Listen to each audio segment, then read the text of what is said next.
Today's episode is brought to you by Alexandra Park BJJ. Brazilian Jiu-Jitsu is a full-contact martial art and combat sport that was developed in Brazil in the 20th century. With roots in Judo and Japanese Jiu-Jitsu, has been developed and refined into a unique grappling art with the aim to allow a smaller and weaker individual to beat a bigger and stronger opponent with the application of proper technique. Based in Muswell Hill, North London, Alexandra Park BJJ's classes are designed so that you can develop your fitness levels, balance, coordination, and flexibility in a no-pressure environment, and to provide the opportunity to start a new sport at a reasonable price. At Alexandra Park BJJ, we aim to be inclusive so that everyone can benefit from this incredible art, not just the athletic or ultra-competitive. To book your free class, head over to alexandraparkbjj.co.uk or email inquiries at alexandraparkbjj.co.uk.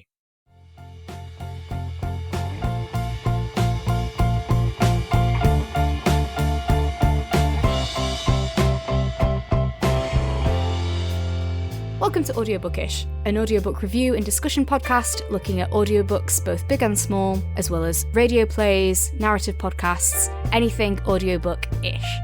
This podcast may contain spoilers, rants, curse words, mispronunciations of names and places, and more.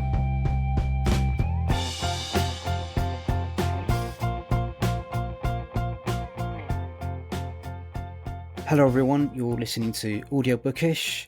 My name's Fahad Rahman and I am joined by Poppy Knight. Hello. And we are starting another series of specials. This time we are going to be covering the books on the shortlist to the Week Junior Book Awards.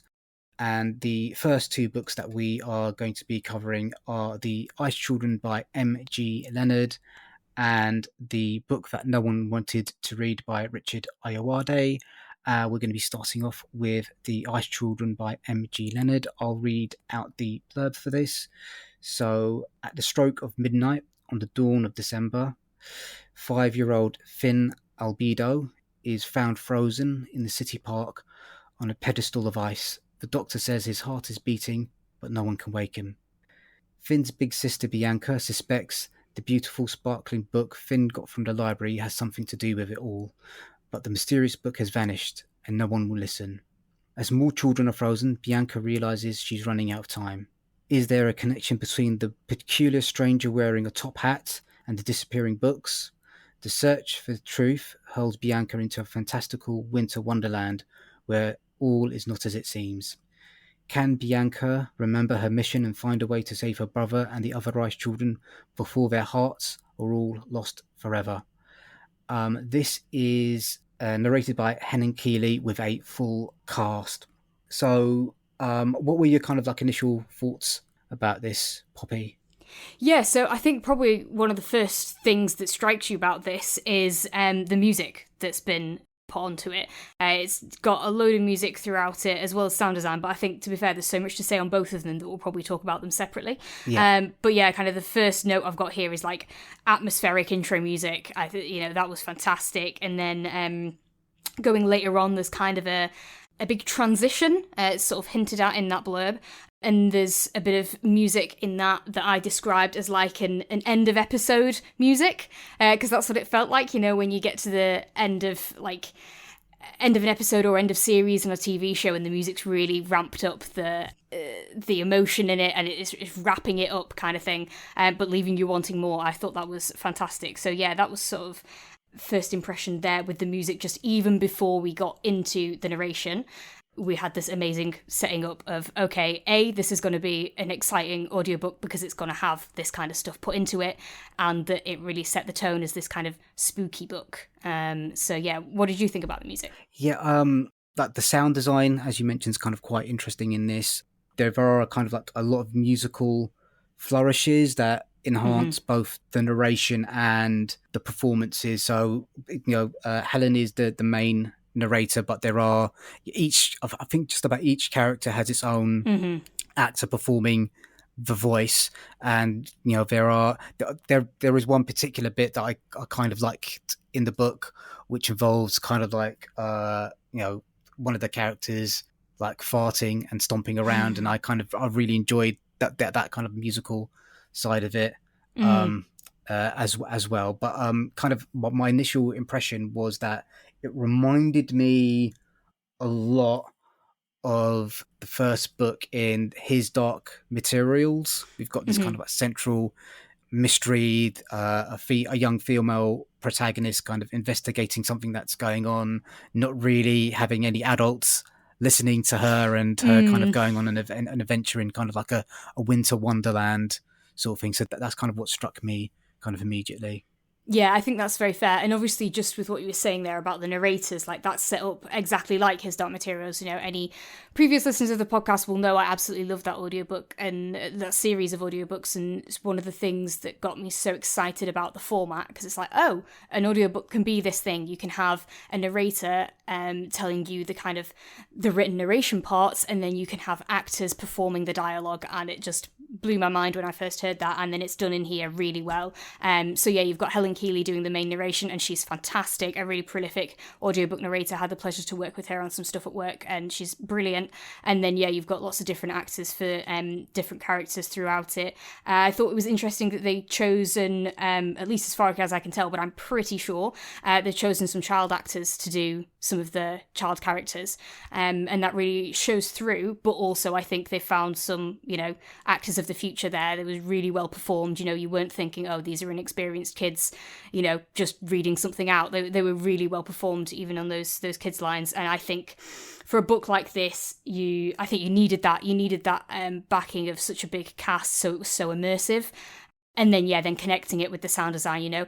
If you're putting loads of sound design in to make it really immersive, but then there isn't that distinction of voices necessarily, it's not going to have the same impact. The fact that this is a whole package, all of that, you've got the music, you've got the different voice talent, you've got the sound design in there, I think is just wonderful. And then, yeah, that kind of, there was like a soundscapey music part, I think, if I'm thinking about the right part, with that little farting sequence, that all built up the different layers of music, and that was really, really well done.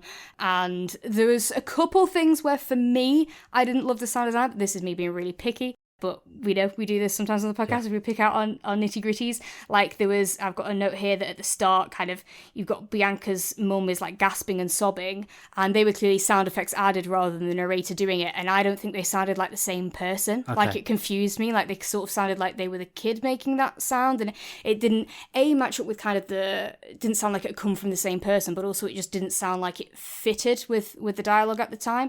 And then there was one kind of bit in the song, it might have been that song, it might have been a different one, where the narration, you know, states a specific noise at the end. I think it was like that for a finale, they play Icicles Like a Wind Chime, and I think that part was missing. And I feel like that's a bit of a shame. I feel like when the book gives you something specific, it'd be great if that was actually reflected in the sound as well. But those are minor picky criticisms for what overall I think is a phenomenal example of using music and sound design in an audiobook. Like, you know, if people ask me for some examples of what's really good, I'd be definitely putting this up there. Yeah, I mean, I've got a couple of minor picky things about so when you're recording with a multicast production like this, I think it's quite important that all the voices sound like they're in the same place. And there were a couple of instances where I felt like, you know, the characters felt like they were speaking in different rooms. They didn't feel like they were present in the same place, especially when there were some sequences, especially with Jack, the character Jack Frost, and Bianca, where I felt like Jack was in a room speaking over here, and like Bianca was kind of like over here sort of thing. And that kind of took me out of it. A little bit. So, but I mean, apart from those like minor niggles, it is, you know, the vocal performances here are really good. You know, when you've got young performers, especially, you know, there is a risk of them coming across as a little bit like wooden and like theatrical. But for the most part, I felt they performed quite well. And again, like the audio production, sort of the sound design on like things like the song and, you know, the musical flourishes and chapter endings and stuff like that, I think for the most part was really well done. I was wanting to comment on that as well, actually, because I loved how often the music carried over across tracks. Yeah. So, you know, like if you're not looking at your phone, you don't necessarily realise that the track of the audiobook you're listening to has changed, you know, whether it's on, you know, whatever platform you've downloaded it on, or if you're on a CD or whatever. but you've changed chapter, and that's, usually where the tracks split. And there were times where the music carried on through that track changeover, which I thought was fantastic, and it really tied up well with the tension that you had in the scene. It was those chapters where we've left it on a real cliffhanger, and that was where they kept the music carried across between the two chapters, and I thought that was brilliant. There were a couple I think I noted down, potentially glitch on my end, but where it seemed like on the flip side there was silence for a bit long where it changed track. But no, I thought that was fantastic. And then I hadn't necessarily found the same issue with people sounding like they were in different rooms or anything. But what is important to note with this is that it's not only music and sound design, it's 3D sound design. So it really plays with that kind of whether something's on the left of you or on the right of you. And so obviously headphones is a great way to play that, but I listen to some of this with headphones, some of it without. And even just through my phone speaker without headphones in, I could tell when something was coming from the other direction. Yeah. So that was a really cool element that they've added to this that I think works really well and helps make it spooky. And so this is maybe it wasn't my first impression, or was kind of an inkling of my first impression, but certainly my overwhelming impression of this is that it's a spooky book. Yeah. It's really spooky. Yeah. And I think obviously we've talked about this before, how while like thrillers and things work so well in audio, but I think spooky books in general work really well in audio. If your kids are into spooky stories, then there's not just reading them, but listening to them as well. Yeah. Everything about the performances and about the sound, and just the fact of listening, the fact that you can't speed up and read faster, you can obviously change the times, speed and whatever, but still it's being dictated by someone else how quickly you can get this information, and it's in your ears, made this really spooky. The plot in itself is quite spooky, it's quite dark, kids are being frozen, but it's also really reflected very well in the audio, and the audio highlights the spookiness of this. But not for the faint of heart either. It is a spooky book. I mean, kind of just one thing to add to that. So usually when I'm listening to audiobooks, I'm doing something else, like maybe a bit of gardening or job applications or whatever it is.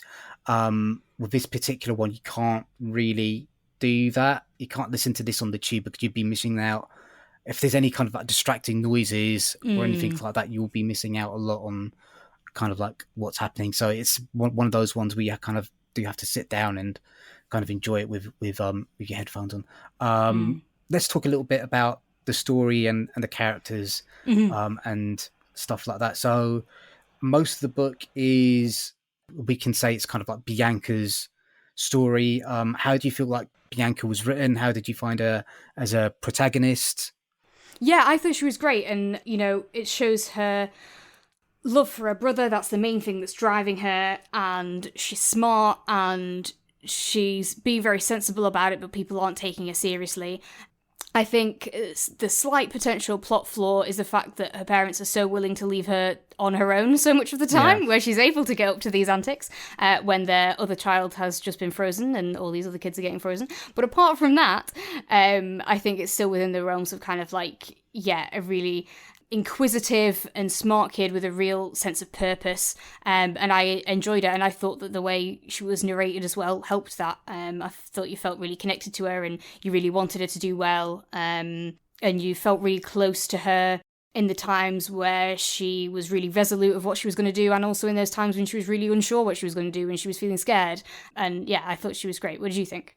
I think she's kind of quite an interesting protagonist in a lot of ways. Kind of a lot of what drives her is, kind of the night before Finn is frozen, they have like a big argument and she kind of says quite horrible things. One of the things that, aside from the love for her brother, she doesn't want that to be kind of like the last thing that she says to him. So that's kind of another driving factor. She comes across as a very determined, resourceful young lady, and definitely sort of reminds me a little bit about Lyra. I think she's not quite as spiky as Lyra from his Dark Materials. I think she's a little bit more like easier along to kind of get along with. She seems to have lots of friends at school and that sort of thing. But I mean, as you mentioned, this is it's kind of a thriller type story. She goes on like a detective trail, trying to a little bit like Scooby-Doo, trying to find out what following the trails of this mysterious man in a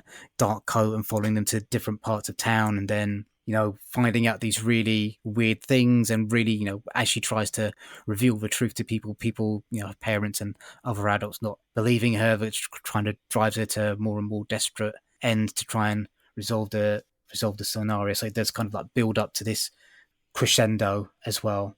Mm-hmm. One of the things I wanted to kind of mention is one of the themes that does come up in the story. I'm not sure how we can phrase this without being too spoilery, is kind of the theme of like the environment. Mm-hmm.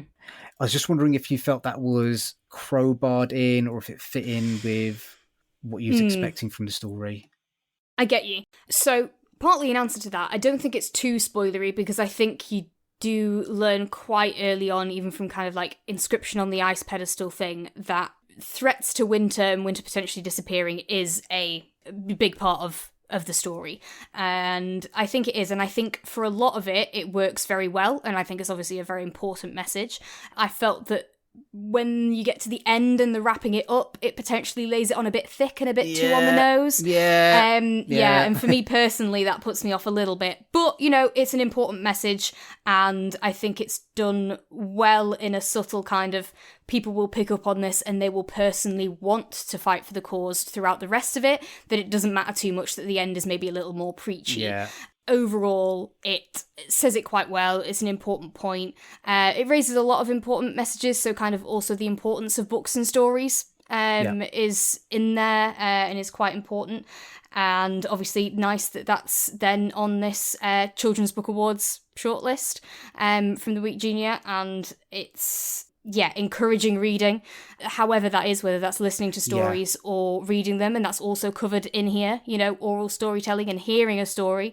It's about stories, not necessarily about physical print on paper. So I thought that was really good as an important message, as well as, the environmental stuff, which, while at some points might be a bit hard on the nose, I think it overall was done quite well, and it's good to have a story that is putting those issues to the forefront. The other thing I was thinking about it actually, though, is because it focuses on the idea of winter disappearing as sort of the fear in there for why we want to combat climate change and stuff like that. Obviously worth noting, there are places in the world that don't have winter anyway. So it's taking a very specific angle as to why we should fight climate change, but everything's going to take an angle, right? And this is a spooky story about, Jack Frost and, magical wintry things. So that's fair enough. But it did, when I was listening to it, I did think, yes, but for children in places where they don't have a winter and they don't have snow, this might not have the same effect on them as it will on others, but it was still, a good thing, I think. How about you? It seems like you agreed with most of that. I did get like a little bit of cringe towards the end, but I mean, kind of overall, the theme of kind of having to change the world in a better way is put across quite well. And I just wanted to quickly pick up on something that you said, kind of the other theme of the story is stories, and how important storytelling is, and how the stories that we tell ourselves and tell our children really can shape the way that we shape the world. And I think that was kind of an incredibly powerful message that the book had. So is there any kind of last things that you wanted to kind of mention?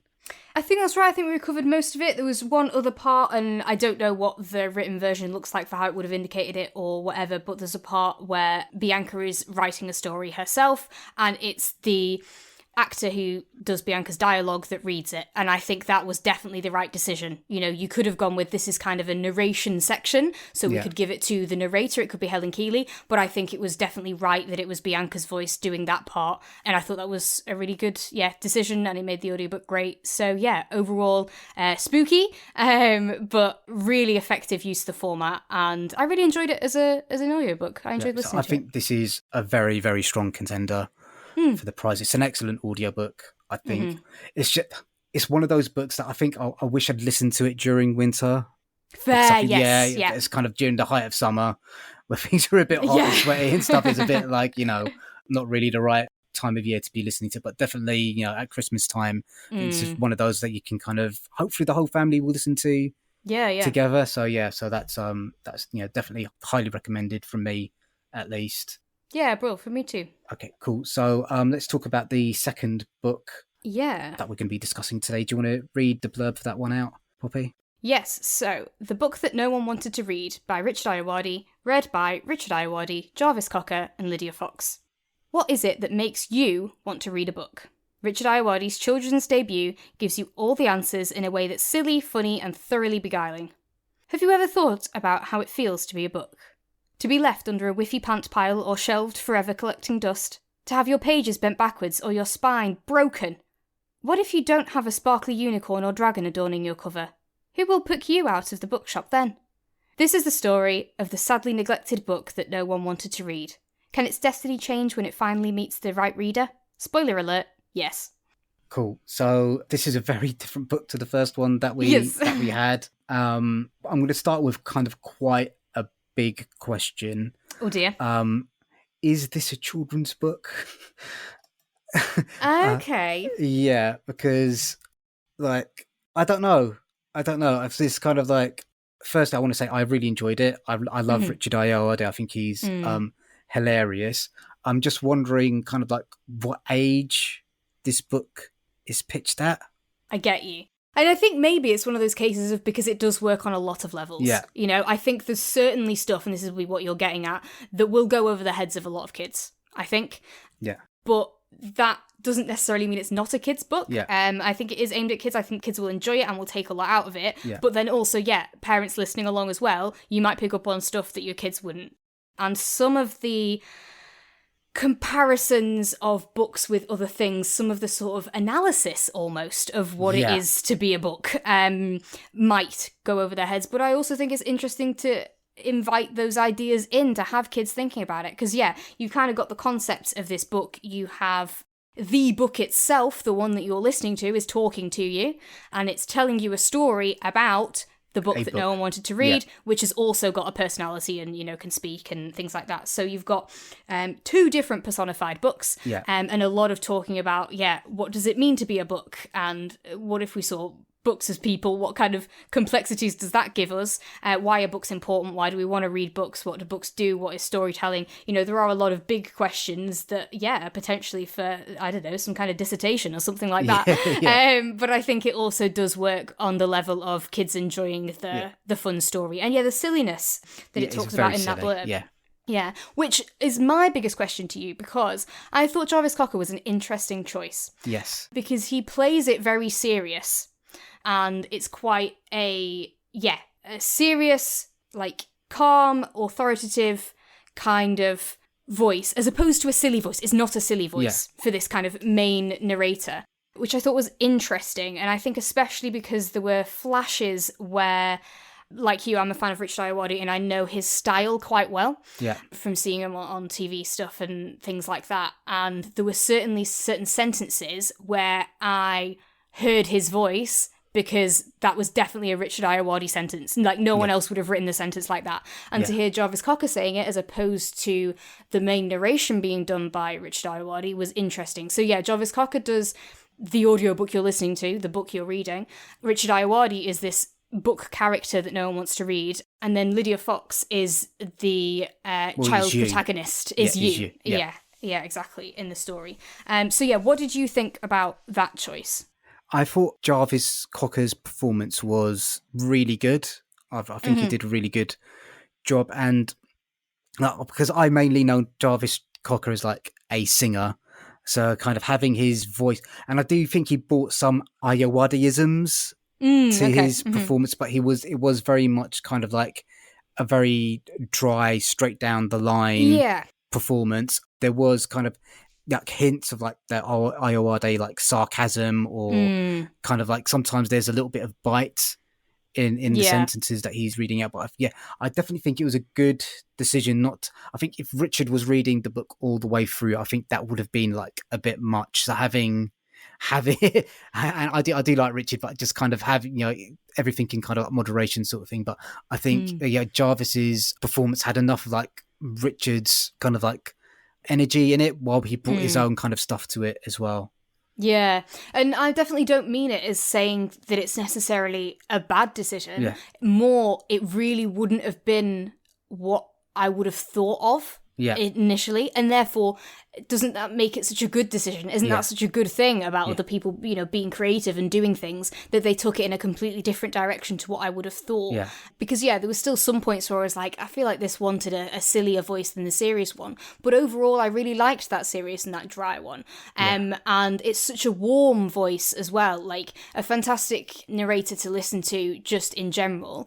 I do have to confess, the first time I listened to this was in the car on one of a long journey, and I fell asleep. Which isn't a criticism, certainly not for a kid's audiobook, where a lot of the time you're putting it on for bedtime. That was how I came across audiobooks, was I was listening to them going to sleep. So that is not in any way a bad thing, and therefore having this more mellow, warm voice rather than the silly voice can be a really good thing. And it does add a real different element to the character. I think if I'd read this book, I'd have seen the book as a very different character to how I see it now that I've listened to it. I also think he warmed up to the silliness as it went on. I think kind of maybe where it was even straighter and drier at the start, it got more, okay, we're having a bit of a laugh here. Kind of just undertone to it, he didn't change his performance drastically or anything like that, but you could tell he was enjoying it more. I mean, I don't know how much prep he did beforehand. You don't know sometimes with kids' titles and with busy actors how much prep they do, or if they just go, it's a kid's book, I can probably read it in the studio. But I do think that as he got further into the recording at the very least, he did bring even more of that silliness throughout it. And then I think it was the right choice, as you say, to have multiple voices, because I think that just helped again. It was nice having that distinction of those three different voices. I think that adds something to the audio. And I think Richard was therefore the right person to do the book that no one wanted to read, which is definitely a snarky character. For sure, and having his voice on it, his, prolific voice credits. I was watching TV shows and films recently that have him in. He's in everything. Voice acting and animation is doing it all. So, I think that was a really good choice as well, and he does that brilliantly. And then, Lydia Fox as well, as being the you character, I thought performed it well. It was good to have another voice in there, enjoyed that too. I think, you definitely gave as good as she got from the... from the book that no one wanted to read. So I really kind of enjoyed the way they exchanged barbs and tried to kind of like get one up on each other. I thought that was kind of quite a sweet relationship that they had. And I just wanted to kind of add one more thing to kind of Jarvis's performance. I think maybe part of the reason why he played it so straight was that I think this is a book that doesn't want to treat children as idiots. I think this book assumes that, well, if you're reading this book, you're smart enough and clever enough to understand what we're talking about. So I'm not going to talk down to you. I'm not going to be silly. I'm just going to be kind of like straight with you and just tell you, what's happening. So I think that's maybe part of the decision, because there are kind of like some quite complex metaphysical ideas that are being kind of explored, but it's done in a kind of quite silly way. But so that's the other thing that I wanted to mention. On that, with kind of those, metaphysical kind of things, I thought it was a really good thing for talking about here and on this podcast specifically. There's a part in it where it makes the argument that, like, you wouldn't say that someone hasn't read a certain book because they didn't read your copy of the certain book, and that detaching the book from this physical thing that you're holding while also playing about with that physical thing that you're holding. And so, kind of two parts on that. One, the fact that argument about your copy is another great argument for why audiobooks definitely count as reading, you wouldn't say someone's not read that because they've not read your copy. You wouldn't say someone's not read that because they listened to it. So there's another great argument for anyone who has to try and defend that. But then also, makes it interesting for adapting this book to audio, because obviously it is very much about a physical book with physical pages, and so a lot of the stuff basically just hasn't been adapted for audio, but I think because it kind of couldn't. So you'd kind of have to write a whole new version of it that's talking about audiobooks, and then you'd potentially lose some of it. It is so much about, even though it's about the fact that books aren't tied to the physical thing, it is also about the physical thing. And so, while I'm very much always like for things to be adapted and to feel like the audiobook was made for you and that it suits that, I think this one, just by its nature, had to be the audio version, at least for most cases, the audio version of something that is physical, and some of the things won't quite work. Yeah. You know, there's like something along the lines of like leaning a bit closer so you can see the words, or not being too far away so you can't see the words, or something like that. You know, obviously that doesn't apply here, but I'm glad they didn't just cut it, because that is what Richard wrote in the physical one, and that does add interesting things in the discussion and things like that. It would be kind of interesting to compare and contrast like the two versions. One of the kind of last things I wanted to kind of discuss on this was the structure of the book, because it's basically a book of two halves, because we don't actually get introduced to the character of the book that no one wanted to read and you until kind of like the second half.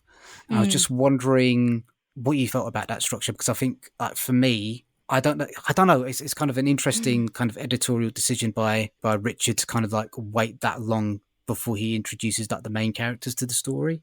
There's kind of quite a lot of setup. Yeah, I liked it though, and I thought it was quite interesting, and I thought it was all part of this kind of playing with perception sort of thing, because they even say like, oh, you thought I was the book no one wanted to read. No, I'm going to tell you the story about the book no one wanted to read. And I did think that, you know, just in, you know, I've seen adverts for this book and things like that. And I did think that the book itself would be about being the book that no one wanted to read. And the fact that it wasn't does, you know, play with that expectation and stuff like that. So I thought that was quite good. And yeah, you get so much about, okay, so here's if we had a personified book, and then you have a different story, and you have a different personified book, and it's the actual kind of like storytelling part. And I think also because there's kind of it suggests a sort of collaborative element.